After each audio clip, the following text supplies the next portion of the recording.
¿Qué tal, Mauricio? ¿Cómo estamos? Bien, ¿y tú, Salvador? Bien, bien. Entonces,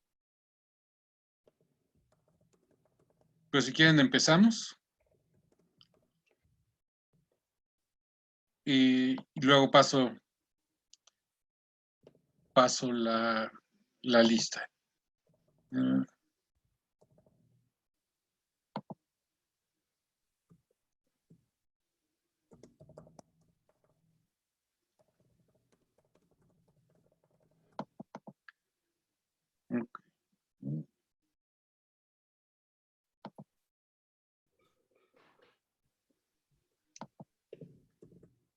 Ok. Pues vamos a hablar de los procesos de residuales.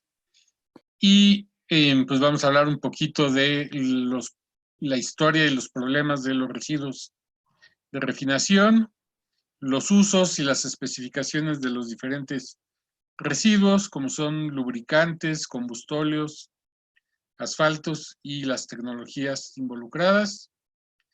Y vamos a hablar en específico de la reducción de viscosidad, de la coquización retardada y de la coquización en lecho fluidizado y su versión más moderna, que es el flexicocking. Y vamos a hablar un poquito también de los residuos como tal, que son el combustóleo, el asfalto y el coque. Y pues vamos a hacer nuestro cuadrito de Excel.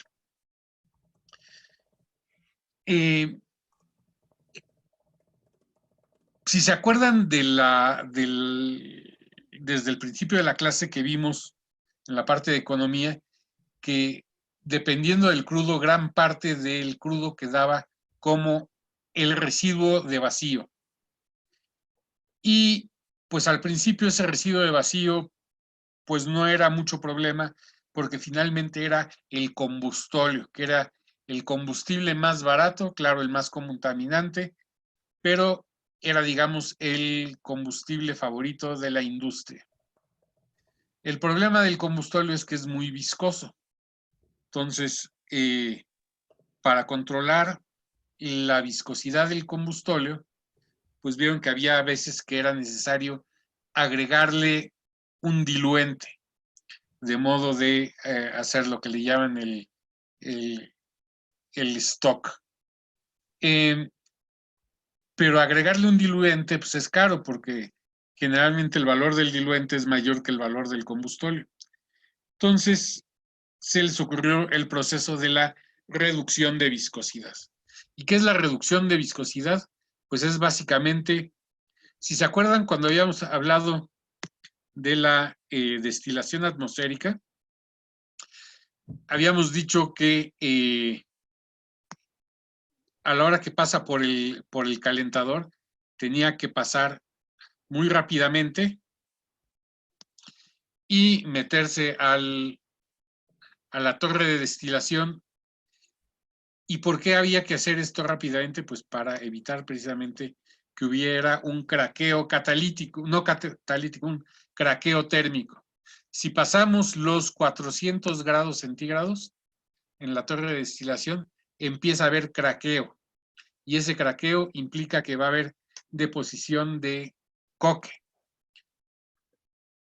Entonces, ¿qué es la reducción de viscosidad? Pues es básicamente un proceso donde lo que vamos a hacer es precisamente calentar nuestro residuo de vacío, de modo que empiece a ocurrir el craqueo y pararlo inmediatamente a través de un apagado, inyectando vapor o inyectando alguna otra forma, o enfriándolo rápidamente, de modo que se craquee, pero que se pare la reacción.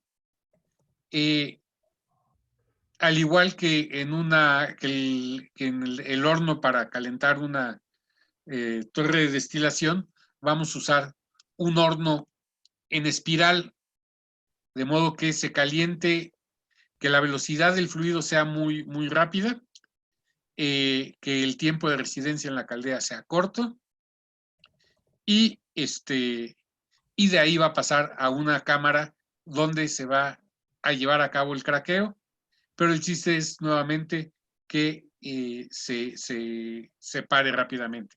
Entonces, la idea es que en el horno el tiempo de residencia corto y que le demos un calentón muy fuerte a 900 grados Fahrenheit, es decir, más o menos unos 400 grados centígrados.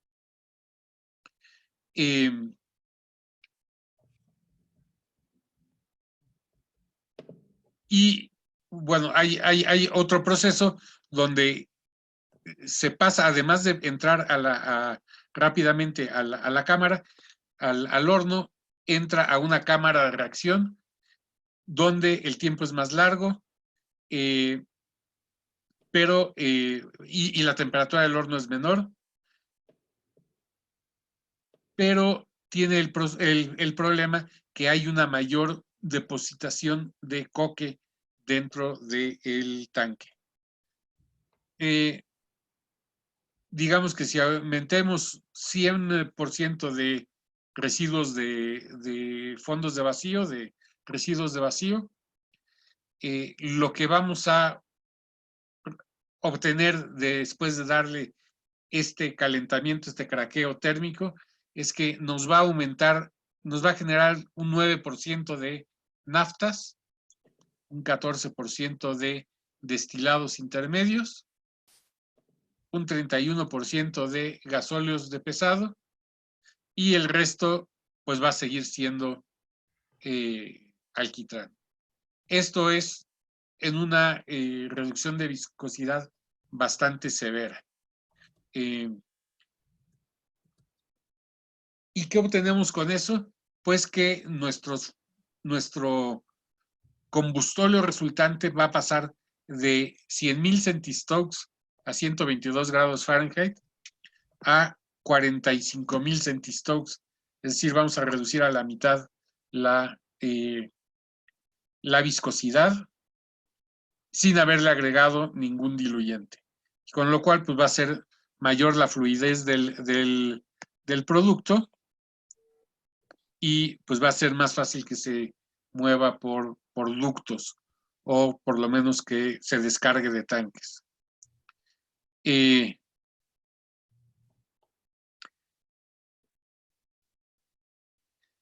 Las reacciones, pues es un craqueo. Básicamente se van a romper las cadenas largas en cadenas un poco más cortas, pero cada vez que se rompa va a haber deposición de coque. Y se desintegran tanto las resinas como los hidrocarburos lineales, como los anillos naftenos. Con el calor, pues todo se rompe. ¿Dónde vamos a poner generalmente una planta de viscosidad, reductora de viscosidad? Pues a la salida de la torre de vacío, donde generalmente pondríamos una coquización retardada. Digamos que la viscosidad, la viscorreductora, fue la primera versión, la primera idea de qué hacer con el residuo de vacío. Y la coquización, pues ya fue un producto posterior. Como tal, pues es mucho menos eficiente una viscorreductora, una reductora de viscosidad, que una coquizadora. Ese es el proceso y es básicamente, se carga el residuo de vacío a un calentador y de ahí, aquí solito se rompen las moléculas y después lo destilan. Muchas veces no se destila, ya nada más esto entra a un tanque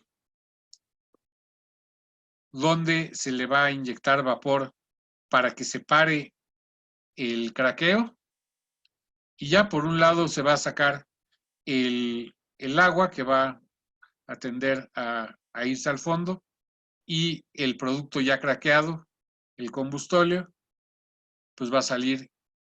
Y toda esta parte de la fraccionadora, pues ya no va a ocurrir. ¿Qué significa eso? Que todos estos productos En realidad no los vamos a sacar como tal, sino que simplemente van a quedar mezclados en la masa del combustóleo y vamos a tener un combustóleo con productos más ligeros mezclados ahí dentro, que es el mismo efecto que si le hubiéramos agregado un diésel, por ejemplo. ¿Sí les queda claro? Sí. Entonces, ¿qué es básicamente una reductora de viscosidad? Pues es pasar el residuo de vacío a través de un horno de calentamiento y después meterlo en un tanque y ahí inyectarle vapor para que se pare. Y eso es todo.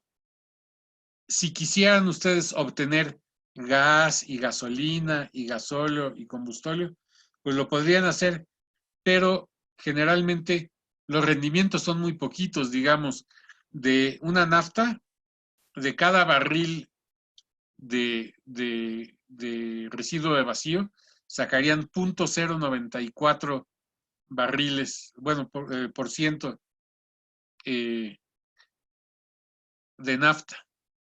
De butileno, 0.003, de isobutileno, 0.001, de N-buteno, 0.005. Entonces, como ven, estos rendimientos pues no son tan atractivos.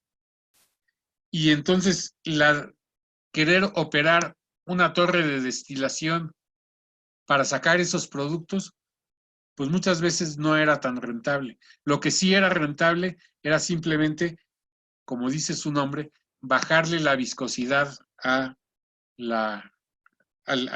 combustóleo que estamos obteniendo.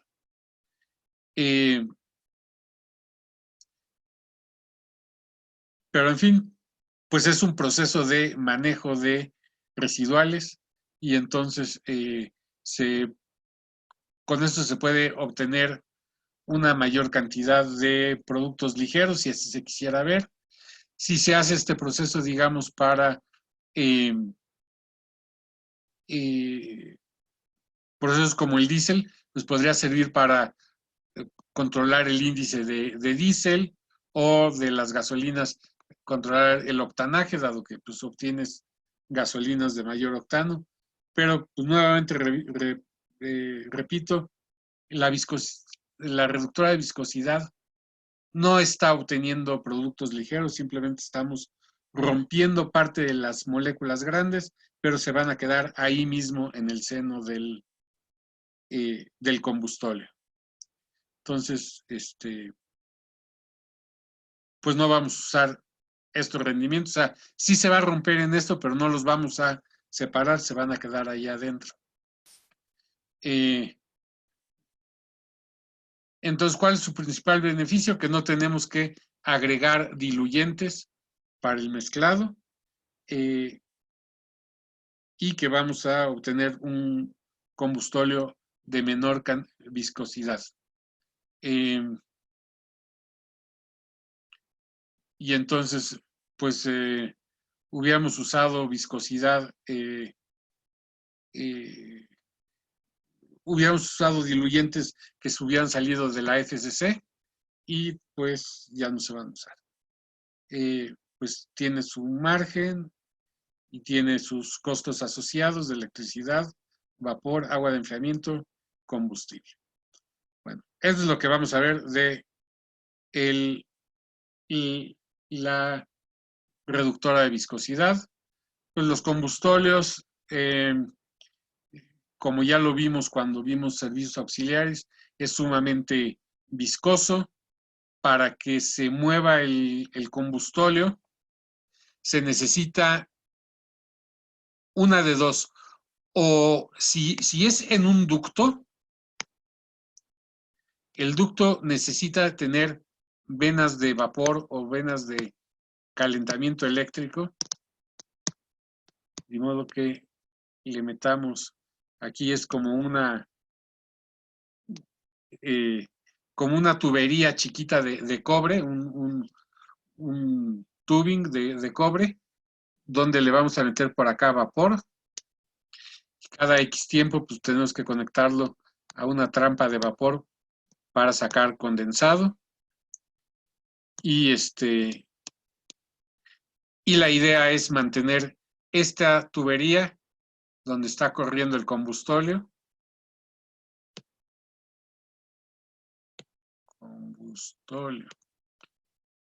Que esté caliente, porque si no se está caliente se puede cuajar allá adentro. Entonces estos se llaman venas de vapor.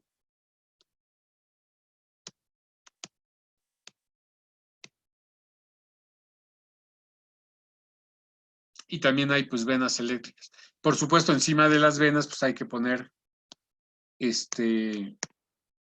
aislamiento para no perder el calor. Igual que las líneas de vapor, pues las líneas de combustóleo deben estar siempre aisladas. Si se transporta por ruedas, no sé si ustedes han visto las pipas que transportan combustóleo. Digamos que es, ahora déjenme agregar, pintar aquí es una pipa.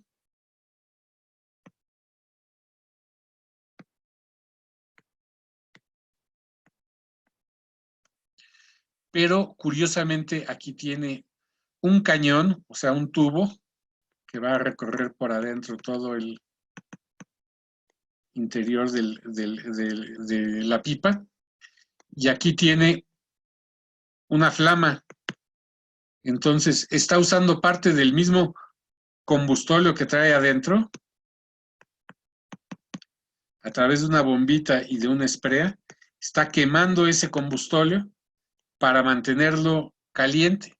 Y pues aquí hay una chimeneita, un escape por donde están saliendo los gases de combustión. Y entonces aquí adentro hay una llama que mantiene caliente ese combustóleo. No sé si les haya tocado que van manejando y tienen enfrente uno de estos camiones que tiene aquí su cañón para calentar el combustóleo. Lo mismo si es un barco, también necesita de alguna forma mantener caliente el combustóleo, porque el problema es que si se llega a enfriar, esto se va a cuajar y después va a ser sumamente, sumamente difícil sacar ese combustóleo de ahí. Y eso que generalmente pues es un combustóleo que ya ha pasado por una reductora de viscosidad y pues ya es menos viscoso. Bueno, ahora vamos a hablar un poco de los procesos de coquización, que este es un proceso bastante más sofisticado a el de la reducción de viscosidad. Y vamos a hablar de tres procesos que son básicamente la coquización retardada, que es el proceso más común. También vamos a hablar de la coquización en lecho fluidizado y vamos a hablar de el flexicocking. ¿Qué es la coquización retardada? Pues es básicamente lo mismo que el flexicocking, pero ahí no vamos a parar no vamos a inyectar vapor a fin de parar la reacción. Vamos a calentar súbitamente el residuo de vacío y lo vamos a meter a un tanque sumamente caliente y ahí lo vamos a dejar a que se enfríe poco a poco y que continúe la reacción de craqueo todo lo que se quiera. ¿Qué va a suceder ahí? Pues que sí se nos va a generar mucho coque, pero se nos va a craquear en productos que ahora sí va a ser rentable obtenerlos. El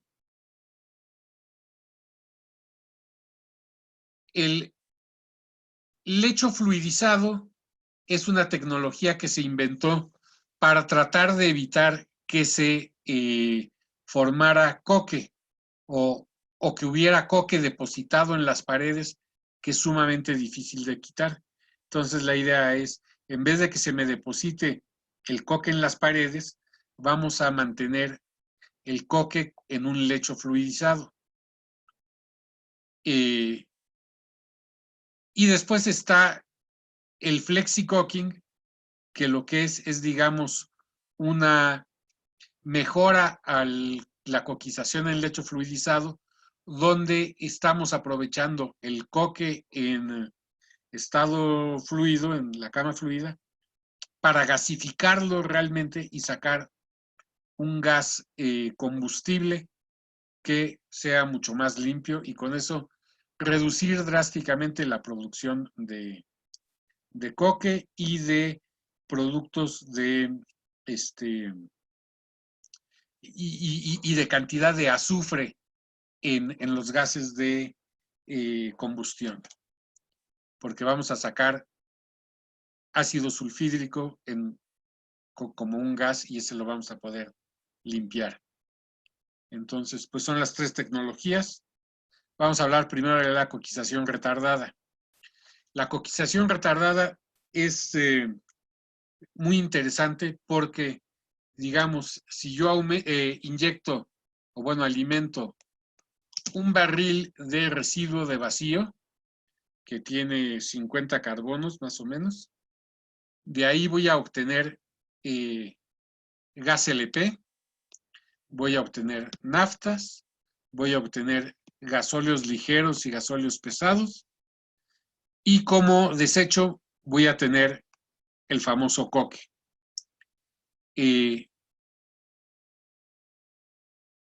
Entonces, con esto ya no obtengo absolutamente nada de combustóleo, al contrario de una coquización, de una reducción de viscosidad, donde obtengo un combustóleo de mejor calidad. Aquí cero coque, no sale, perdón, cero combustóleo, no sale combustóleo por ningún lado, y lo que saco son productos sumamente valiosos.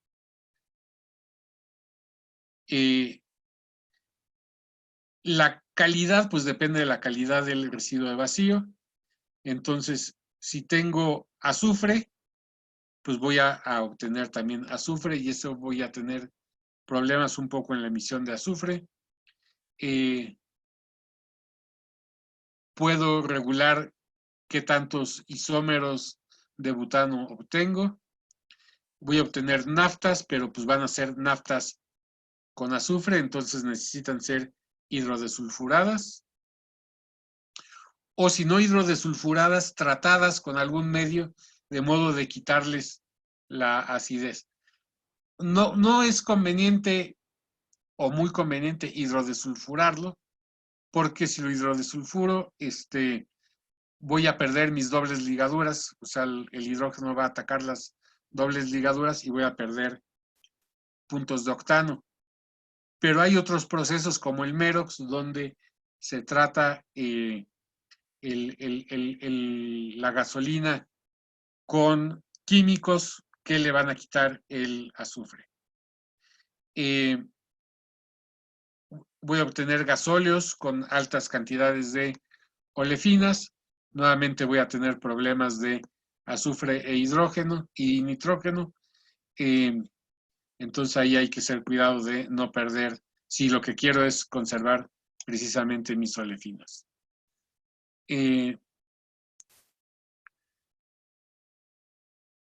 Los aromáticos casi no se convierten en una FCC, pero en una coquizadora sí. Entonces,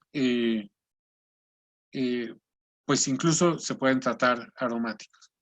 Y al final, pues me queda el coque, que el coque, el problema es que aquí se va a acumular el azufre, los metales pesados como vanadio, níquel, silicio y hierro, y eso puede hacer que baje mi calidad del coque.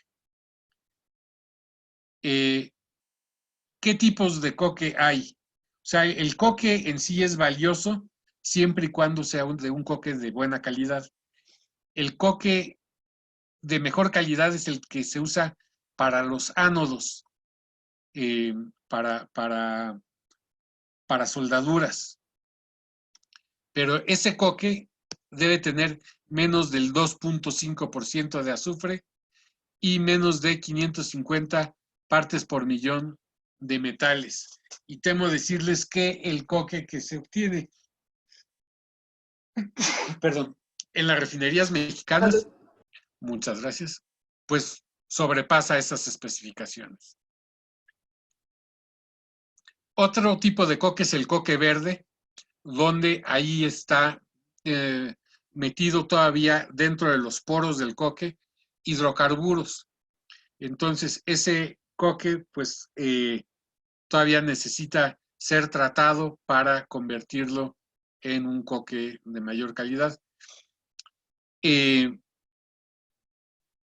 Está el coque calcinado, que es, digamos, el coque verde, lo calientas en un horno para que se empiecen a evaporar los volátiles y a partir de ahí hacer el coque para ánodos. Y está el coque combustible, que es un coque que finalmente para lo único que sirve es para ser quemado. Entonces tiene un alto contenido de azufre y pues se puede quemar, pero pues va a desprender bastante productos de azufre como SOX.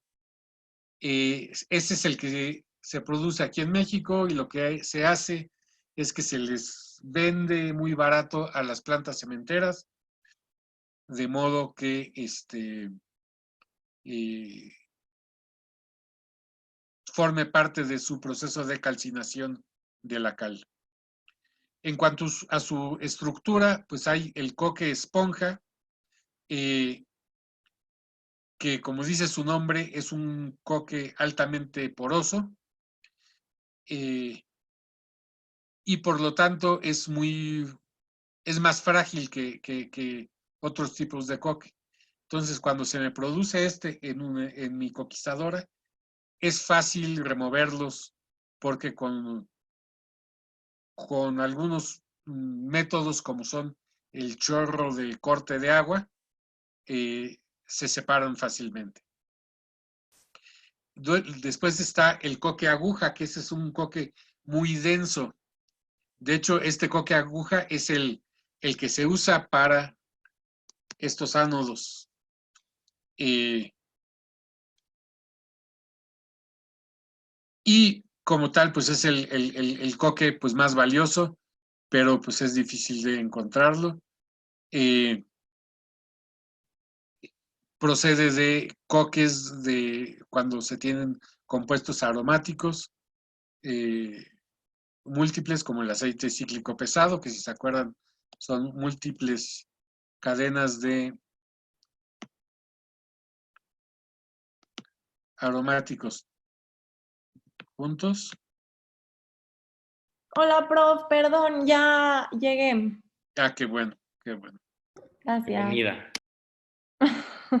Y después está el coque granular, que son partículas de coque muy duras, y esas resultan muy difíciles para sacarlas del tanque de coquización. Y esas son, desgraciadamente, pues las que estamos obteniendo en las coquizadoras en México. Son unas piedras muy grandes.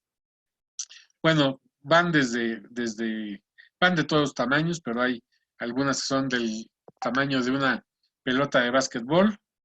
Hay otras que son pues como arena. Y tienen grandes cantidades de metales y son muy pesadas. Pues bueno, ese es los tipos de coque y el que vamos a obtener básicamente aquí en México es el granular. ¿Dónde va la coquizadora? Pues va después de la torre de vacío. Ahí vamos a poner nuestra coquizadora y vamos a obtener pues coque y vamos a tener productos que pues se van a ir o a gas LP o al pool de gasolinas o a diésel o a carga a la FCC. Entonces nos aumenta mucho la producción de productos valiosos. pues esto es básicamente lo mismo. ¿Dónde va? Pues va después de la sección de vacío. ¿En qué consiste entonces una planta de coquización? Ya vamos a hablar. Tienen diferentes equipos. Uno es nuevamente un horno de calefacción, un calentador de fuego directo, donde vamos a calentar el coque para que empiece a craquearse.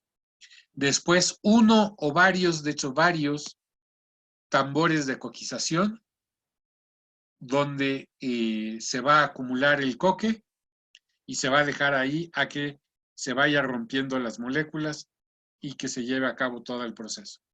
Después, una vez que ya lo vaciamos, tenemos que sacar ese coque de ahí y entonces hay todo un sistema que es el decoquizador, donde generalmente es a través de chorros de agua o a través de, pues que se mete gente ahí con picos y palas a sacarlo a mano o de alguna otra forma. El caso es que hay que quitar el coque que se va a pegar en las paredes. Después, y esto es lo que hace muy caro la coquizadora, que al contrario de otros procesos que generalmente solo manejan fluidos, ya sean gases o líquidos, aquí necesitamos todo un sistema de manejo de sólidos, como pueden ser tolvas móviles, cribas, carritos así como de los mineros, o sistemas de transporte neumático, en fin, formas de mover el coque en polvo. Después hay un cuarto de control donde se maneja todo a distancia, realmente no tiene que estar gente dentro de la planta como tal. Y pues torres de destilación donde vamos a obtener de nuestro producto pues los diferentes productos que queremos, como son el gas, las naftas, los gasóleos, etcétera. Este es un diagramita, vamos a explicarlo. Vamos a calentar nuestro residuo de vacío en un calentador a fuego directo y de ahí lo vamos a meter a uno de estos tambores muy caliente y vamos a llenar este tanque hasta determinado volumen y ahí vamos a dejar que se craquee. Una vez que se craquea, pues por la parte de arriba van a irse evaporando los procesos, los productos que queremos y entran en una torre de destilación donde pues ya vamos a obtener nuestro gas, nuestra nafta, nuestros gasóleos, y básicamente. Y al final nos va a quedar aquí impregnado el coque, que después hay que sacarlo y entonces por acá abajo al final pues vamos a obtener nuestro coque. Entonces mientras lo estamos vaciando, abrimos la válvula para empezar a trabajar con el segundo tambor. ¿Sí les queda claro? Lo que sucede en el tambor, son tanques muy, muy grandes, es que, bueno, pues inyectamos nuestro residuo de vacío muy caliente y se va y lo vamos a llenar hasta determinado nivel.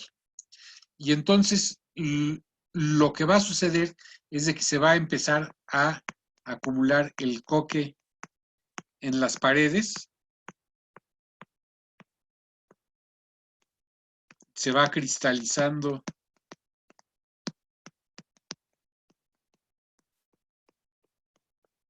haciendo una capa bastante gruesa de coque. Y lo que nos queda en el centro es que se empiezan a acumular ahí los productos ligeros y como están muy calientes, pues se van evaporando y van saliendo.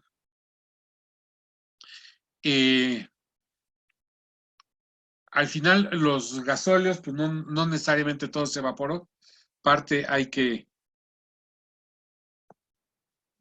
aquí de hecho hay un tubo donde los productos que no salieron como vapor por arriba, los vamos a poder drenar por abajo, pero finalmente todos estos van a una columna de destilación.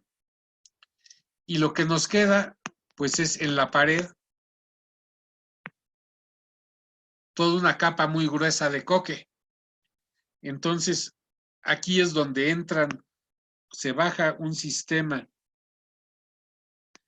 donde tiene unas pistolas que van a disparar agua a muy alta presión. Y este chorro de agua va a romper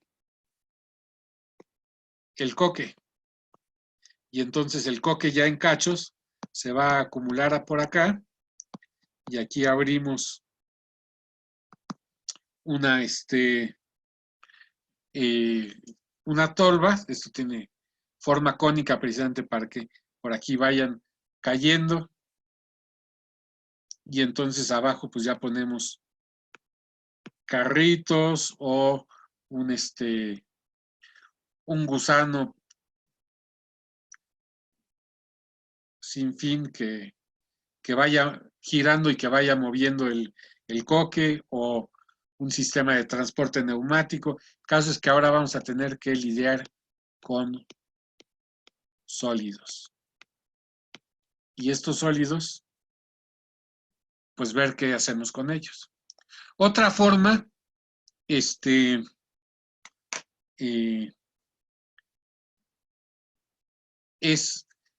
hay unas cadenas colgadas desde arriba y que van a dar acá. Entonces son cadenas que están amarradas acá. Entonces, una vez que ya se cuajó ahí adentro el coque, hay una grúa que va a levantar estas cadenas y entonces las va a arrancar de lo que está metido en el coque. A la hora que subo la cadena por acá, va a ir arrancando el coque y el coque pues ya se cae como piedras al fondo. ¿Sí me explico? Déjenme ver si. Sí, sí. Sí. Sí. Ok. ¿Y eso no lastima los tanques, Salvador? Pues no muchos son tanques gruesos. También por eso es caro el proceso, porque son tanques, pues son gruesos, porque lo que quieres es precisamente que si fueran, es como un sartén. ¿Qué es mejor? ¿Un sartén ligero, de poco grosor, o un sartén grueso? Si es que les gusta la cocina. Pues depende para qué, ¿no? Depende de qué. Generalmente es mucho mejor un sartén. Mientras más grueso es el sartén, es mejor, porque así va a mantener mucho más el calor. Entonces, cualquier chef les va a decir que una pared de metal gruesa es mejor para que las cosas se cocinen bien y lentamente. Entonces, lo mismo aquí, la pared del tanque de coquización es gruesa para que la fuga de calor sea lenta.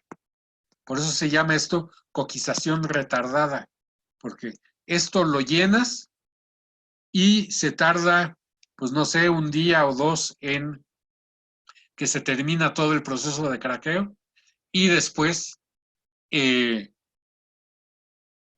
ya lo vacías y entra a operación el otro. De hecho, por eso es importante planearlo. ¿Cuál es el tiempo de operación? ¿Cuál es el tiempo de carga? ¿Cuál es el tiempo de llenado? y por eso es por lo que pueden tener 2 o 3 tanques. Entonces, como son tanques muy gruesos y muy grandes, y además porque existe todo el sistema de manejo de sólidos, es por lo que la coquización es el proceso, digamos, más caro en una refinería. Puede valer fácilmente la refinería. Entonces, por eso son pocas las refinerías que han sido reconfiguradas para que incluyan el proceso de refinación, de coquización. Actualmente es nada más Cadereyta, Madero y Minatitlán. ¿Pero por qué es tan caro? Porque son tanques muy grandes, son tanques muy pesados, usan mucho metal, usan sistemas de manejo de sólidos, que eso incrementa todo, y pues necesita pues una torre de destilación casi como si fuera la primaria, claro, más chica. Y pues bueno, solo teníamos en Cadereyta, en Madero, en Minatitlán, y ya se estaba construyendo el de Tula cuando se les acabó el dinero. Y entonces decidieron, bueno, pues vamos a hacer que, cuando se hizo la reforma energética, decidieron, bueno, pues que la coquizadora de Tula la termine la iniciativa privada y nos vamos a medias. Y en eso estaban cuando pues entró López Obrador y dijo, ¿cuál coquizadora en Tula? Yo no quiero eso, yo quiero una refinería en Dos Bocas. El caso es que está ahí parada. Todavía existen los contratos con la iniciativa privada y la iniciativa privada dice que sí la va a terminar. Por lo menos eso es lo que anunció recientemente, pero pues no se ve claro. Ciertamente, invertir en reconfigurar las refinerías restantes, la de Tula y la de Salina Cruz y la de Salamanca, pues serían las mejores opciones en vez de hacer una refinería de Dos Bocas, que a propósito ya desde el inicio estaba planeado que tenga coquización. ¿Por qué se paró la famosa segunda refinería de Tula que se iba a hacer? Pues porque se vio que no era necesario un tren completo de refinación. Ok, se hizo la famosa barda, pero lo que se vio fue que lo que realmente se necesitaba era una coquizadora. Entonces, lo que consistía esa segunda refinería de Tula, O sea, pero ya la cancelaron, ¿no? ya la cancelaron, pero lo que Okay. el corazón de esa refinería era una coquizadora grandota que le diera servicio a la refinería antigua y a la nueva. A la hora que se vio pues que no era tan rentable tener todo un tren de refinación, lo único que sobrevivió de ese proyecto pues fue precisamente la coquizadora, porque se vio que se podía descuellar los procesos anteriores de la refinería vieja y pues nada más hacer una reconfiguración y que se pusiera una coquizadora. Pero pues ahora, pues ni la coquizadora. Entonces, ¿qué es lo importante en una coquizadora? Pues evidentemente la temperatura, porque a mayor temperatura, pues es cuando se va a llevar a cabo mayor el craqueo. A mayor temperatura va a ser mayor la cantidad de ligeros y por lo tanto, o sea, se va a los extremos. Es más los ligeros y más el coque que se obtiene. Si se controla la temperatura que esté alta, pero no demasiado alta, entonces la cantidad de coque va a ser menor y también vamos a obtener más productos intermedios como naftas y gasóleos, que es realmente lo que queremos. La idea es que trabajen a presiones atmosféricas. Si se aumenta la presión, nuevamente va a aumentar los ligeros y el coque.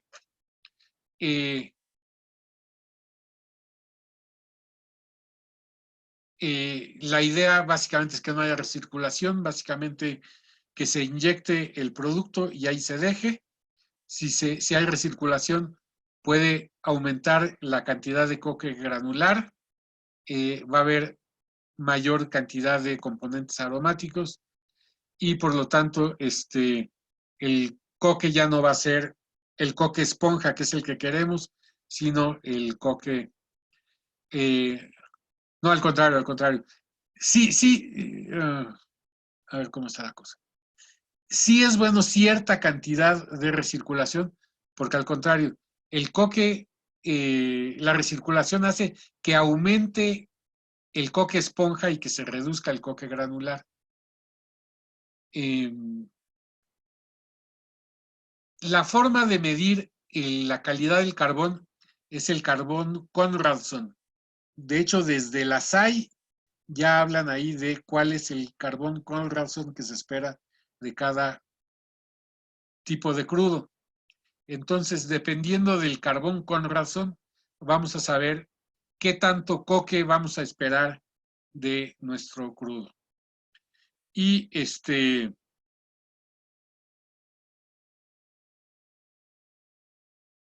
pues la otra es la calidad de la mezcla. La idea es que se meta residuo de vacío lo más denso posible, porque a mayor densidad va a ser menor la cantidad de coque producida. Entonces hay algunas cosas que parecen contraintuitivas, pero pues es lo que ha enseñado la experiencia.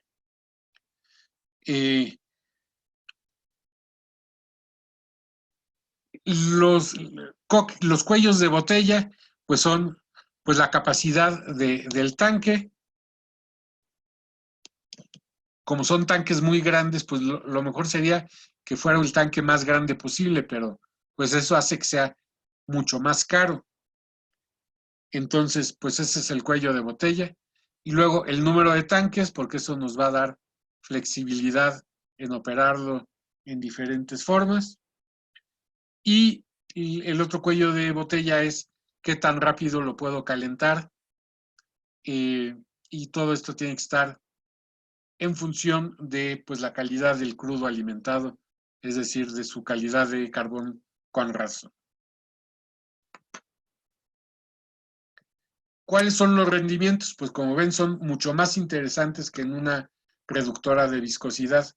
De un barril de residuo de vacío, voy a obtener estos rendimientos en volumen. Voy a obtener 92 libras de coque por cada barril.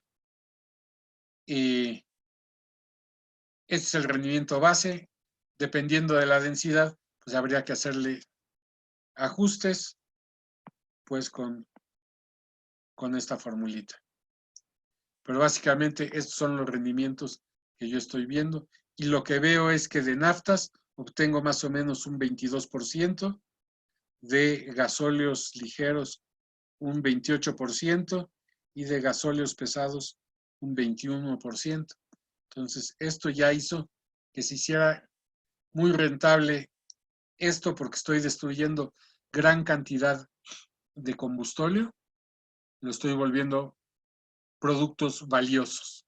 El problema son estos 92 libras por barril, porque eso es lo que me puede aumentar la cantidad de coque, que en por ciento en volumen parece poco, pero ya en peso pues es bastante coque. Y el coque pues no tiene mucho valor. Este es un videíto sobre la refinería de Tula, la planta de coquización. Esto es de 2017, cuando se pensaba que iba a estar terminada para 2020. Tula, tierra de gigantes. 4 atlantes de piedra dominan la llanura. Hoy, 3 nuevos gigantes de acero y concreto asoman al horizonte. Son las torres de la nueva planta coquizadora de Pemex. Gigantes con más de 130 metros de altura. 2 veces la pirámide del Sol y la misma altura que la torre latinoamericana. Gigantes con una estructura equivalente a todo el acero de la Torre Eiffel y sostenidos por una cantidad de concreto que es 3 veces y media el Estadio Azteca. Pero, ¿cómo se construyeron estos gigantes? Desde España se enviaron al puerto de Altamira, en Tamaulipas, 6 tambores de coquización de 41 metros de alto y una columna fraccionadora de 70. Allí comenzó el desafiante recorrido de las piezas a través de 6 estados y 1000 kilómetros. Tuvimos que enfrentar más de 1500 obstáculos. Abrimos 48 kilómetros de nuevos caminos, muchos de ellos para rodear túneles. Quitamos 46 puentes e incluso desmontamos y montamos más de 800 líneas eléctricas. Llevar hasta Tula estos tambores de dimensiones colosales se ha convertido en una de las 10 mayores operaciones logísticas de la historia y sin duda la más grande emprendida jamás en México. Mientras tanto, en Tula se iban levantando las enormes estructuras para recibirlos. No fue fácil.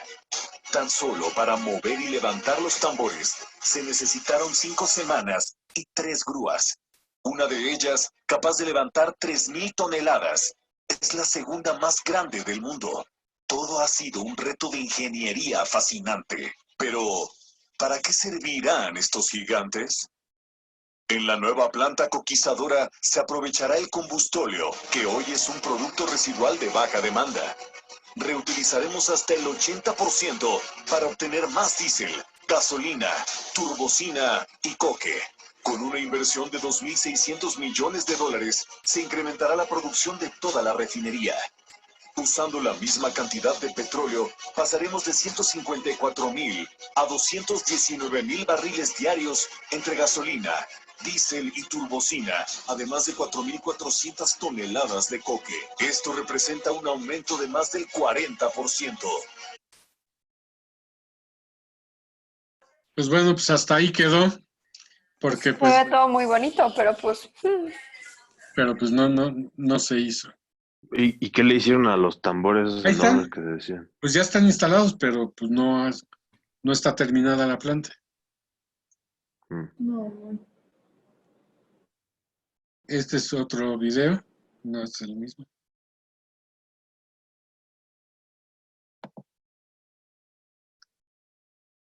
Hoy comenzó la instalación del primero de los 6 tambores de coque. Esto fue en conocidos como 2017. calderas gigantes, que llegaron la semana pasada a la refinería de Tula Hidalgo. El proceso de ensamblaje y funcionamiento tardará al menos año y medio. Es una información de Berta Alpar. Se va a proceder a llevar el tambor hasta la parte superior de las mesas y de la estructura, aproximadamente a una altura de 130 metros, ¿sí?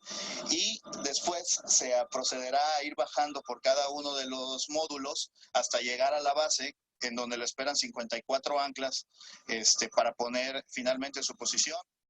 La travesía de más de 6 meses de un trayecto de 1000 kilómetros desde el puerto de Altamira, Tamaulipas, pasando por 5 estados hasta el centro del país, concluyó este martes con el izamiento de las megacalderas en el patio de la refinería Miguel Hidalgo de Tula.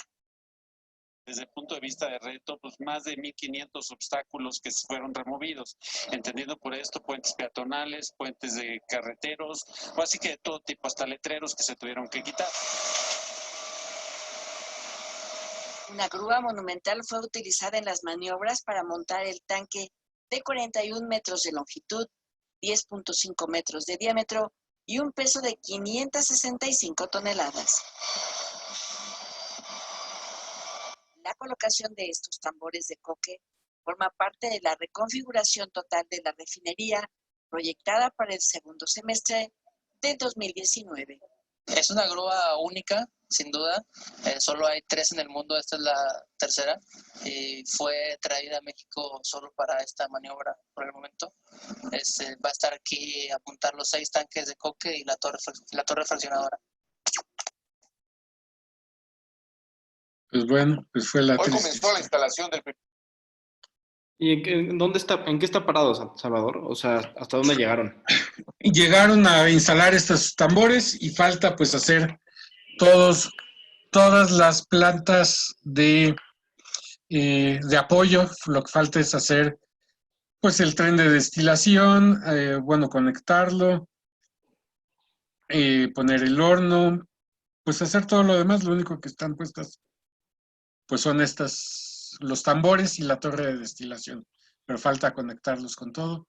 Se les acabó el dinero, entonces dijeron, bueno, pues que entre la iniciativa privada, y en esas estaban cuando la iniciativa privada recibió la patada de López Obrador, que lo que quiere es hacer una refinería en Dos Bocas.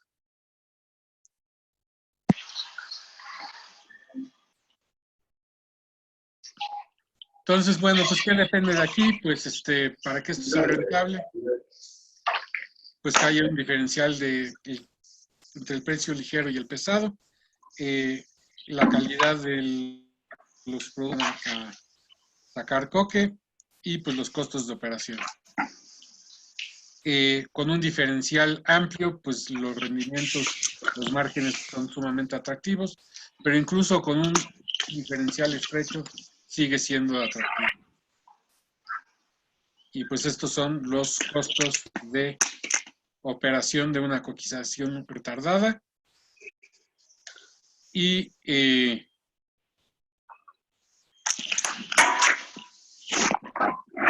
costo no lo tengo aquí. Después vamos a ver una coquización fluidizada. ¿A qué les recuerda esto?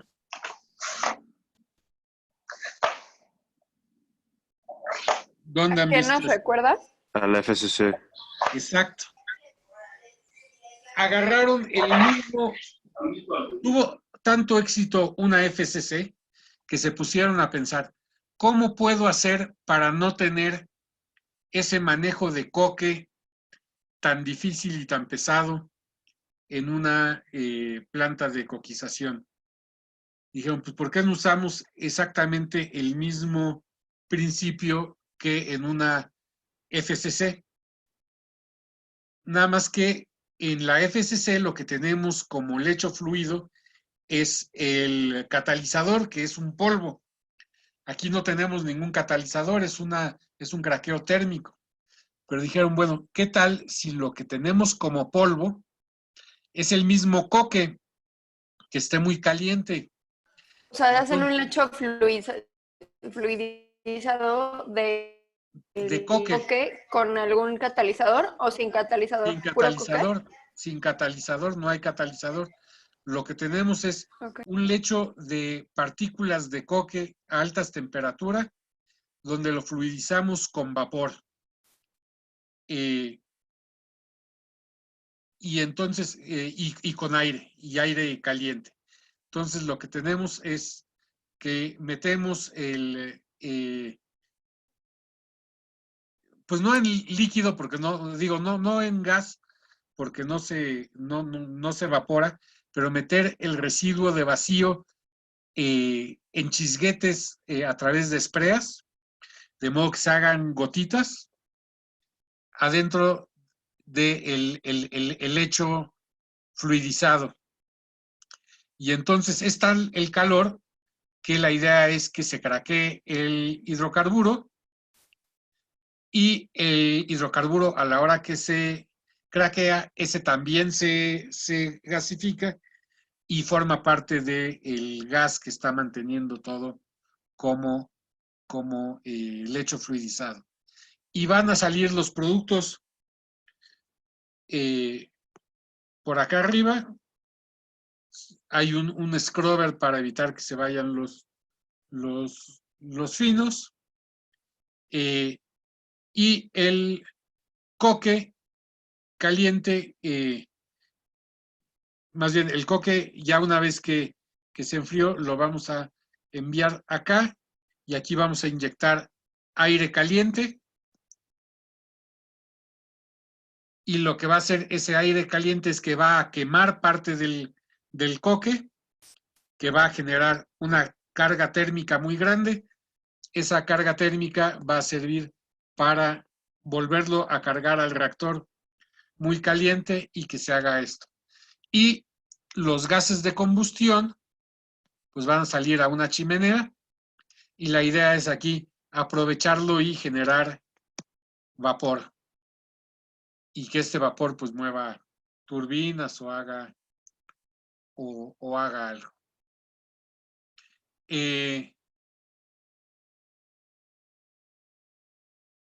Entonces, básicamente es copiarlo, la idea, a una planta de FCC, porque ya se tiene mucha experiencia en el manejo de plantas FCC. Entonces dijeron, pues lo que vamos a hacer es sustituir el polvo, aquí no va a ser catalizador, sino va a ser coque, y vamos a utilizar de modo que en vez de que se me coquice en las paredes del reactor, se me va a coquizar en el mismo lecho fluidizado, en las mismas partículas de coque, que van a tender a hacerse más gordas, pero antes que se hagan muy gordas, las voy a regresar al quemador, donde voy a inyectar aire caliente, se van a quemar, van a volverse a hacer chiquitas, y chiquitas y calientes, y así chiquitas y calientes, las voy a regresar al reactor.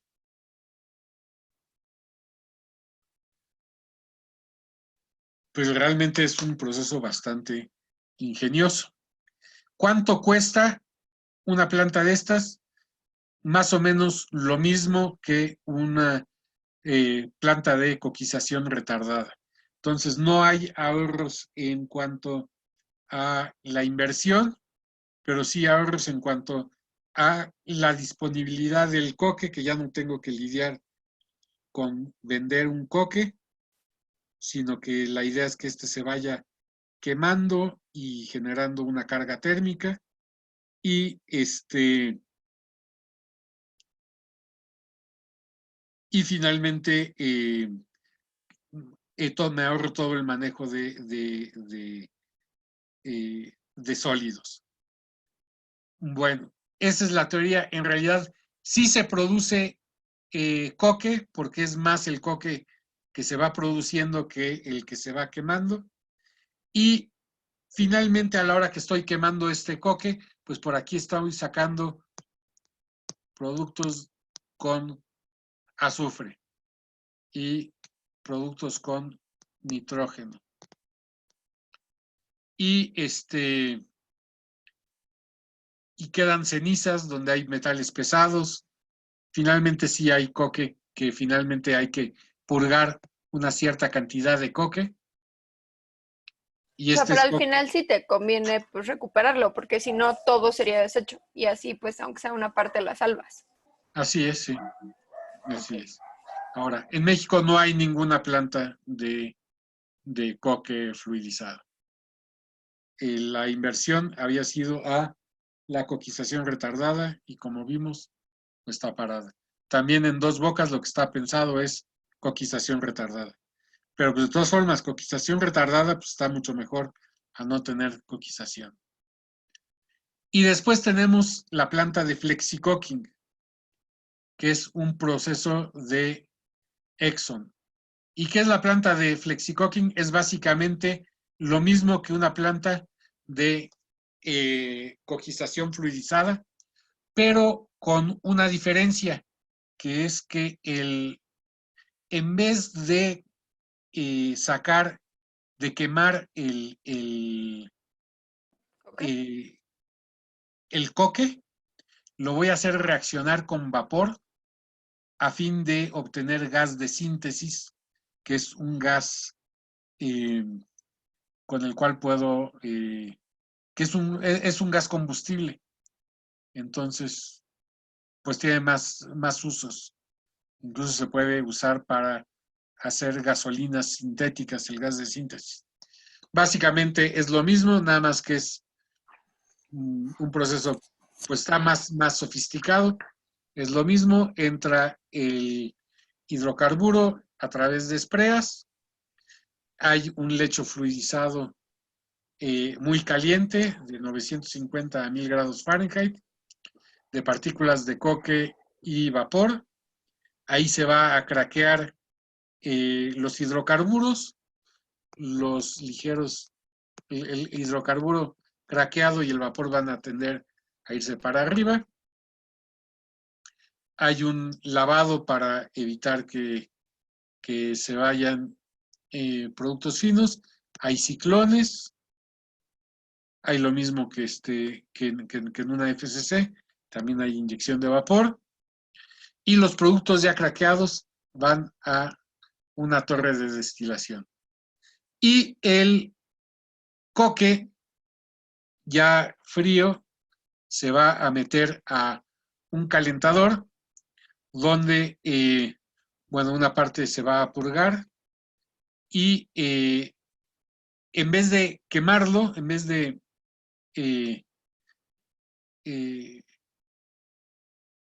se va a inyectar vapor a altas temperaturas y la idea es que se haga una reacción que es la reacción del gas de síntesis, que es que carbono más vapor de agua me va a generar CO, que es todavía combustible, más hidrógeno. Y entonces esta mezcla es lo que se llama el gas de síntesis. Entonces, eso es lo que vamos a obtener por aquí. ¿Y ese gas de síntesis que obtienes, para qué lo usas? CO es monóxido de carbono, pero todavía es un gas combustible, todavía se puede quemar. Ajá, o sea, pero lo vuelves como a recircular o lo usas en otra planta. Lo usas en otra planta. Ok. Lo usas en otra planta. Lo usas para generar carga térmica como si fuera pero lo que se hacía con el otro es que se quemaba y tenías que poner bueno, aquí también lo tienes, un sistema donde recuperes vapores.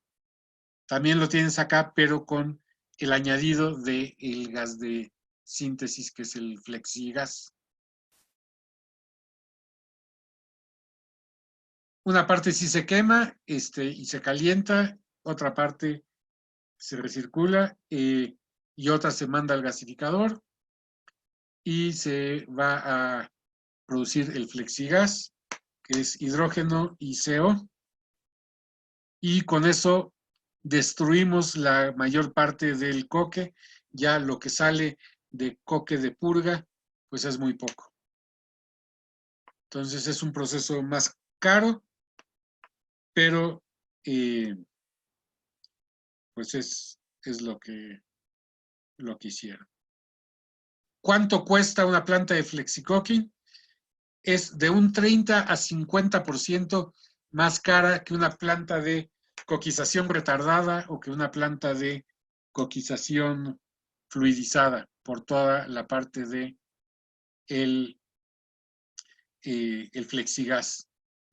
Una planta de 20,000 barriles por día en enero de 1991 costaba $46 millones. Entonces es una planta chiquita, pero pues esto les da una idea. Y pues estos son los requerimientos de esta planta. Entonces, no sé realmente cómo escalarlo a otros tamaños, pero pues vamos a investigarlo. Este es un video sobre el FlexiCooking.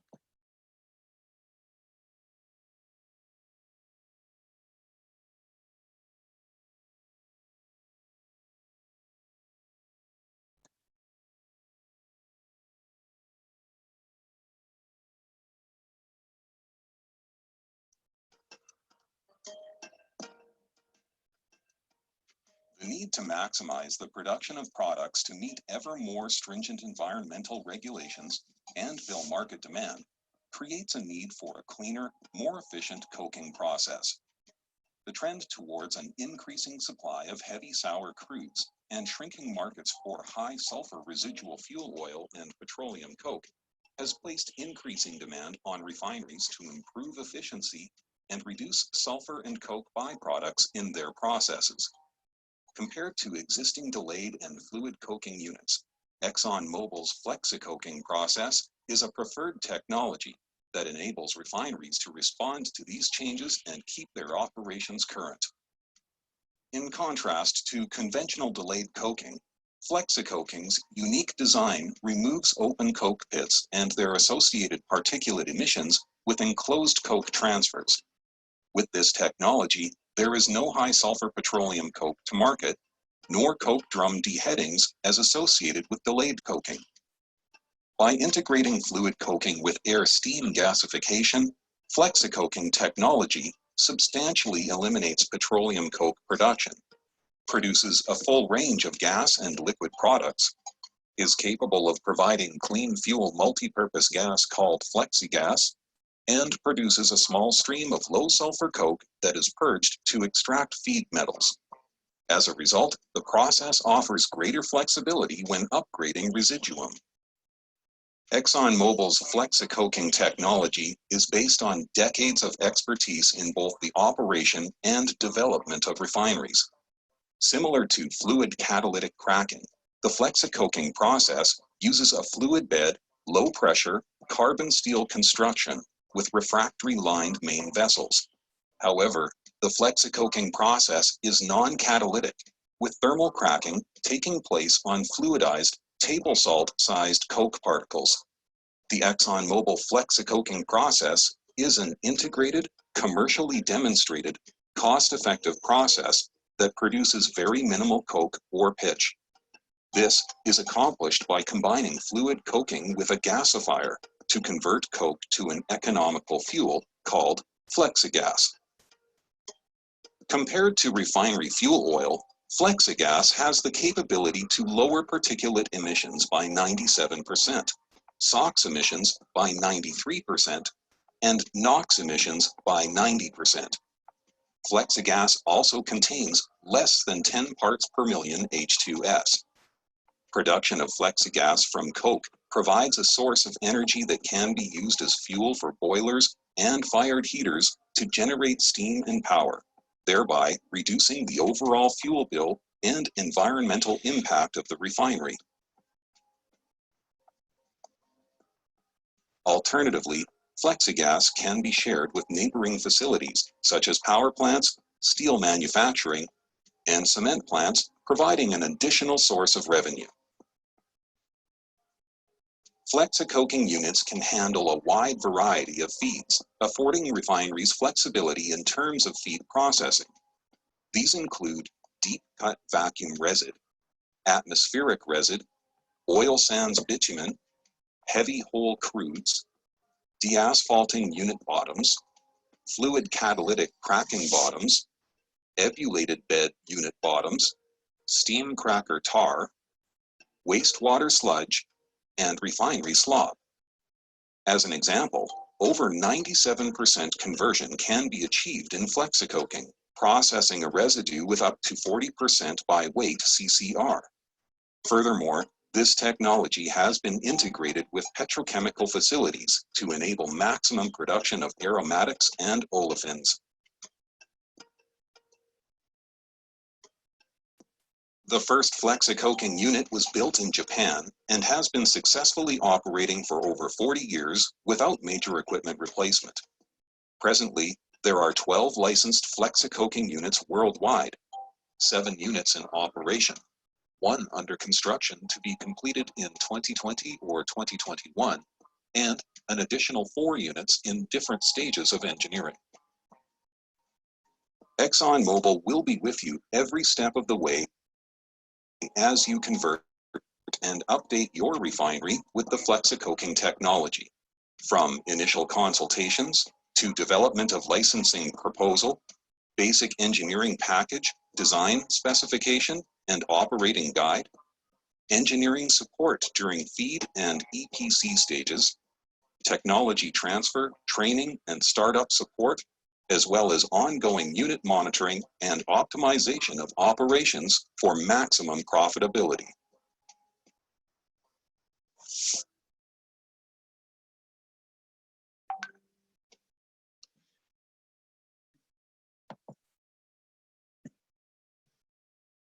Pues bueno, finalmente vamos a hablar un poquito de otros productos. Ya hablamos del combustible, sobre todo cuando hablamos de servicios auxiliares, pero el otro residuo que existe es el asfalto. Los asfaltos, pues básicamente son, ahora sí que la parte más pesada del crudo, y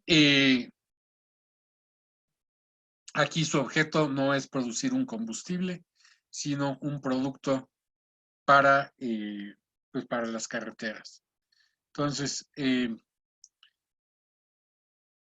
es el asfalto? Pues son moléculas sumamente pesadas, donde vamos a tener ahí muchísima viscosidad, muy pegajoso, lo cual es bueno, porque va a hacer eso que incorpore dentro de la mezcla grava, y eso va a hacer que sea un producto pues muy resiliente a la tracción.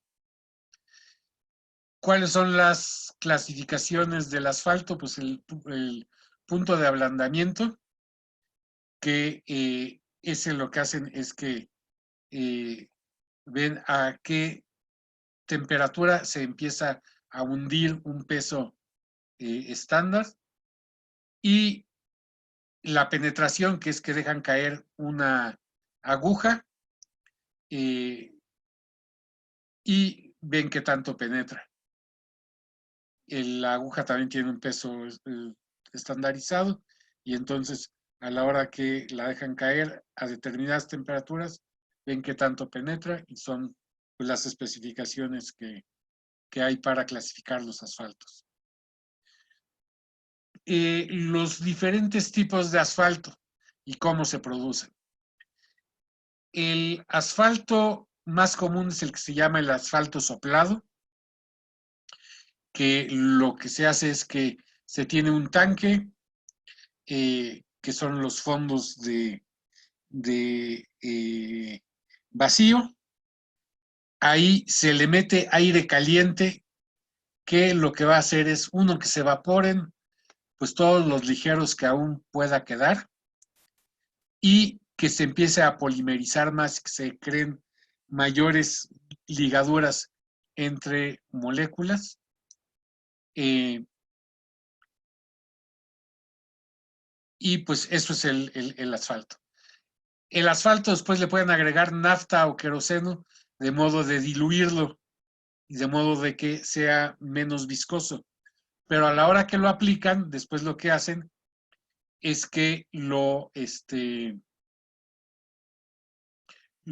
tienen que evaporar ese residuo para que vuelva a quedar ya fijo el asfalto. Entonces se aplica poniendo la mezcla de asfalto y diluyente, de modo que lo puedan aplicar donde quieran, y después dejan que el mismo sol o que una corriente de aire evapore el asfalto ya puesto en la carretera, o le pasan un rodillo caliente, de modo que se evapore ese diluyente y ya queda el asfalto puesto. También existen las emulsiones de asfalto, que es mezclar el asfalto con agua en vez de mezclarlo con un diluente. Y ahí queda más esponjoso el asfalto, y pues tiene mayor tiempo de curado, pero finalmente se va evaporando esa agua y se van creando polímeros donde estaba el agua, y queda un asfalto como que más blandito.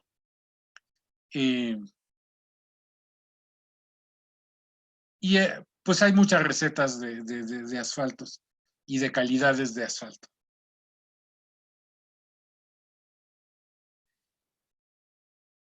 Y luego tenemos los aceites lubricantes, que estos salen más bien de los gasóleos de vacío pesados cuando se tienen este corte.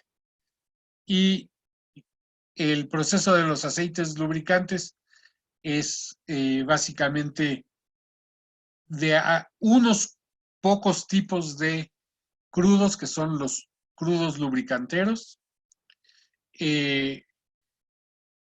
Y lo que se hace es que se sacan lo que se llaman las bases de los lubricantes y después se les van agregando diferentes aditivos, como pueden ser polímeros o pueden ser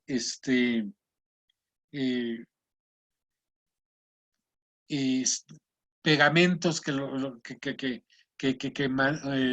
manipulen su viscosidad. Pero básicamente para producir las bases de los lubricantes son varios procesos que se hacen a partir de los gasóleos de vacío. Lo primero que hacen es a estos residuos los diluyen con solvente para que lo que sea soluble se vaya a hacer el lubricante. Y lo que son pesados, esos los mandan a pues asfalto. Entonces por eso se llama esta planta desasfaltadora. Ya está extracción con solvente, porque lo que van a hacer es que primero lo van a diluir de modo de que se extraiga la mayor cantidad de productos precisamente solubles. Y después van a evaporar esos solventes, que generalmente es hexano, que es muy ligero, y van a quedar pues ya los gasóleos desparafinados, y de ahí lo van a enfriar, y por un lado van a sacar las ceras, que son las que usan para las velas, las parafinas, y los aceites lubricantes, que pues esos ya se van a la venta de aceites lubricantes. ¿Cuáles son las características de las bases para aceites lubricantes? Lo que tienen que controlar es la viscosidad, el escurrimiento, el punto de opacidad, la estabilidad a la oxidación, y controlan un número de acidez, porque se puede promover la corrosión de los metales. También qué tan fácil se separan del agua, que no se emulsifiquen fácilmente. Y como les digo, pues estas son las bases lubricantes. Generalmente los lubricantes multigrado, pues son multigrado porque a diferentes temperaturas van a tener los aceites generalmente diferentes viscosidades. Entonces, para evitar que a diferentes viscosidades tengan diferentes viscosidades, le agregan ciertos polímeros que tienen la característica que se hinchan con la temperatura. Entonces, cuando el aceite es menos viscoso porque está más caliente, el polímero está más hinchado y entonces eso contrarresta la viscosidad. Entonces mantienen viscosidades parejas a diferentes grados de temperatura, pero es porque le están metiendo ahí un producto externo que son polímeros. Y la idea de un lubricante ideal es que a diferentes temperaturas la viscosidad se mantenga y no varíe demasiado. Durante los pasos del proceso de lubricantes, el residuo de vacío, se sacan los diferentes cortes. Hay una extracción con solvente, puede ser furfural, puede ser hexano. Hay un desparafinado con metil-etilcetona y sacan las ceras. Y hay un hidroterminado para romper las dobles ligaduras y hacerlo saturar el aceite y ya se obtienen aceites terminados. Y de los fondos de vacío se saca el asfalto o se va a coquizador. Y los costos de operación de una planta de aceite lubricante pues son estos. Y pues hasta aquí vamos a llegar la clase de hoy. La próxima clase vamos a hablar un poco de ver esto en la página de Excel y hablar también del proyecto final. Ok, oye, prof, ¿puedes please subir este video de la clase para verlo primero que me perdí por fin? Sí, claro que sí. Se está Gracias. grabando ahorita, entonces ahorita que termine pues lo tengo que procesar, pero sí lo subo. Sí, no, está perfecto. Gracias. Yo tengo algunas preguntas. ¿Sí? Tengo unas preguntas de la tarea. Ok. Voy a parar la grabación.